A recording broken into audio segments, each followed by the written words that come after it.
बिस्मिल्लाहिर्रहमानिर्रहीम। दुश्मन के शर से महफूज रहने का इंतहाई मुजरब अमल। अस्सलाम वालेकुम नाज़रीन, क्या आप दुश्मन के शर की वजह से हर वक्त खौफो हर्रास में मुब्तला रहते हैं और दुश्मन आप पर इस कदर हावी हो चुका है कि जिससे आपको अक्सर भारी नुकसान उठाना पड़ता है, या फिर दुश्मन की साजिशें इतनी बढ़ गई हैं कि आपके घर का सुकून व इत्मीनान ख़त्म हो गया है और मज़ीद आपको दुश्मन की तरफ से अपने जानो माल का भी खदशा है और दुश्मन इतना मजबूत हो चुका है कि आप खुद को बेबस महसूस करते हैं और चाहते हुए भी उसका कुछ नहीं कर पा रहे, तो मायूस और परेशान होने की ज़रूरत नहीं। दर हकीकत इस दुनिया में कोई भी इंसान ऐसा नहीं जिसके सिर्फ दोस्त हों और दुश्मन ना हों। इस दुनिया में जहां आपसे मोहब्बत करने वाले होते हैं, वहीं हसद और नफरत करने वाले भी मौजूद होते हैं। कुछ हासिद दुश्मन आपको ज़ाहरी तौर पर नुकसान पहुंचाते हैं और कुछ छुप कर, यानी बंदिश नजर बद और जादू टोने का सहारा लेकर अजियत पहुंचाते हैं। और जो इस बुरे और गलीज अमल को अपनाते हैं, वो सामने आकर मुकाबला नहीं करते, बल्कि अंदर ही अंदर आपकी ऐसी जड़ें काटते हैं कि जिससे आपकी ज़िंदगी में मुश्किलात और मसाइल इतने बढ़ जाते हैं कि हर वक्त परेशानी और मायूसी आपकी ज़िंदगी का हिस्सा बन जाती है, क्योंकि उस दुश्मन का मकसद ही आपकी ज़िंदगी में रुकावटें डालना और आपको परेशान करना होता है। अगर आप दुश्मन के हर शर से बचना चाहते हैं, तो आज हम आपके साथ दुश्मनों के हर शर से महफूज रहने के लिए फौरी असर करने वाली नहायत ही मुजरिब दुआ शेयर कर रहे हैं। बिस्मिल्लाहिर्रहमानिर्रहीम। अल्लाहुम्मा इन्ना नजअलुका फी नुहुरिहिम व नऊज़ु बिका मिन शुरूरिहिम।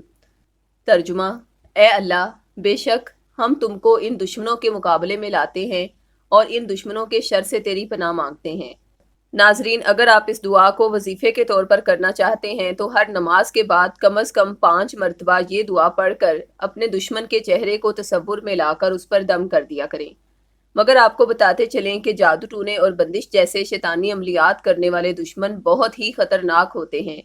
इसलिए इस मामले में सबसे पहले अपना फौरी रूहानी तहफ़्फ़ुज़ करवाएं, क्योंकि जो अफराद अपना रूहानी तहफ़्फ़ुज़ किए बिना ही शैतानी अमलियात को ज़ायल करने और दुश्मनों के वार को रोकने की कोशिश करते हैं, तो दो ही सूरतों में वो उस कोशिश को नाकाम बना सकते हैं। पहली सूरत है कि आप इस बताई गई दुआ को इस कदर कामिल यकीन के साथ पढ़कर तसव्वुर में ही दुश्मन पर दम करना शुरू कर दें कि उस दुश्मन की बेबसी आपको ख्वाब या ज़ाहिर में नज़र आ जाए। लेकिन अगर आप 11 रोज़ में इस अजीम तरीन दुआ की ताकत से उसको बेबस नहीं कर सके, तो इसका मतलब है कि या तो आपके यकीन में कमी है, या फिर आपकी ज़िंदगी में कोई ना कोई ऐसा अमल ज़रूर है जो अल्लाह की ज़ात को नापसंद है। आपको समझ आ जाए तो उस अमल से फौरी दूर होकर इस दुआ को पढ़ें। इंशाअल्लाह फौरी दुश्मन बेबस होगा। रूहानी तहफ़्फ़ुज़ कायम करने की दूसरी सूरत यह है कि आप इसी दुआ का वो तावीज़ हमारे रूहानी माहिरीन से अपने नाम मंसूब करवा के पास रखें, जो ख़ास औकात में और ख़ास रूहानी कुलियात के तहत तैयार किया गया है।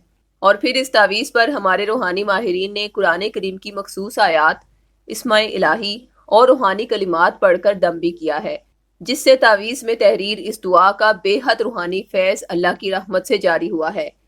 इसीलिए जब रूहानी फैज़ व बरक़ात से मालामाल ये तावीज़ आप अपने पास रखेंगे, तो इसमें मौजूद इसी दुआ की रूहानी कुव्वत दुश्मनों को बेबस करेगी और इसका रूहानी इशारा भी आपको 11 दिन के अंदर अंदर ख्वाब में हो जाएगा इंशाअल्लाह। और जब तक आपके पास ये तावीज़ महफूज रहेगा, दुश्मन आप पर कभी भी कुदरत नहीं पा सकेंगे इंशाअल्लाह। आपको बताते चलें कि तावीज़ देखने में तो महज कागज़ का टुकड़ा ही होते हैं, मगर जो चीज़ उन्हें ख़ास बनाती है वो है अल्लाह तबारिक व तआला का वो ज़िक्र जो उस ज़ुबान से किया जाए जिस ज़ुबान से गुनाह ना किया गया हो। तो फैज़ भी अल्लाह की रहमत से तब ही मिलता है। इस बारे में हदीस कुदसी है कि ए मूसा, मुझसे उस ज़ुबान से दुआ करो जिस ज़ुबान से तुमने गुनाह न किया हो। मतलब ये है कि अगर हमारे रूहानी माहिरीन इस तावीज़ पर आपको दुश्मनों से बचाने और अल्लाह की पनाह में रखने वाले पाक कलिमात पढ़कर दम करते हैं और फिर इस तावीज़ को आपके नाम और वालदा के नाम मंसूब कर देते हैं, तो उन तमाम पढ़ी गई दुआओं का फैज़ आपके लिए फ़ौरन ही जारी हो जाएगा और आपके दुश्मन आप पर कभी भी कुदरत नहीं पा सकेंगे इंशाअल्लाह। मगर कोशिश करें कि अपने खुद के अमाल भी सही रखें, ताकि आपकी ज़ुबान में भी ऐसी तासीर पैदा हो जाए कि आप अपने लिए जो भी दुआ करें वो फौरी तौर पर कबूलियत का दर्जा पा ले। आमीन सुम्मा आमीन।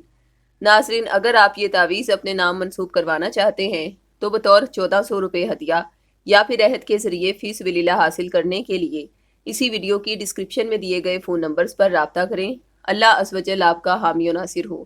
شکریہ، اللہ حافظ۔